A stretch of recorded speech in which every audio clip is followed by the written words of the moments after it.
In a quiet American suburb, Karen, a sprightly 70-year-old retiree, lived alone in a cozy house with a sprawling backyard. Known for her sharp wit and love for gardening, Karen spent her mornings tending to her roses and chatting with neighbors over the fence. But her pride and joy was an ancient oak tree that stood tall at the edge of her property, its branches shading her porch. One autumn, a new neighbor, Tom, a gruff 75-year-old widower, moved in next door. Tom complained constantly about the oak's leaves cluttering his pristine lawn. "Karen, that tree's a nuisance. It drops leaves everywhere, and I'm too old to keep raking. Cut it down," he demanded during one of their fence-side chats. Karen, who'd watched the oak grow from a sapling over decades, was stunned. The tree wasn't just shade, it was a keeper of memories, her late husband's proposal beneath it, her kids' tire swing, countless summer barbecues.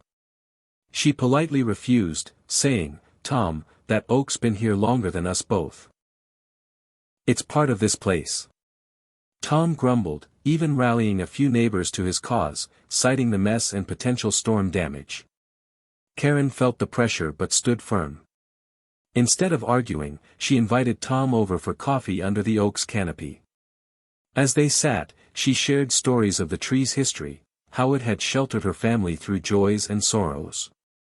She pointed out the robins nesting in its branches and the way its shade cooled both their homes in summer. Tom, initially stubborn, softened as he listened. He admitted he'd been lonely since moving and fixated on the leaves to feel in control. Karen suggested a compromise: she'd help rake his yard, and they could share the oak's beauty. Over weeks, they struck up a routine, raking together, swapping stories, even planting a small garden near the tree. One day, a storm hit, and the oak stood strong, its roots deep and unyielding. Tom, watching from his window, realized it wasn't just Karen's tree, it was the neighborhood's anchor. He apologized for his complaints, and their friendship grew, rooted like the oak itself.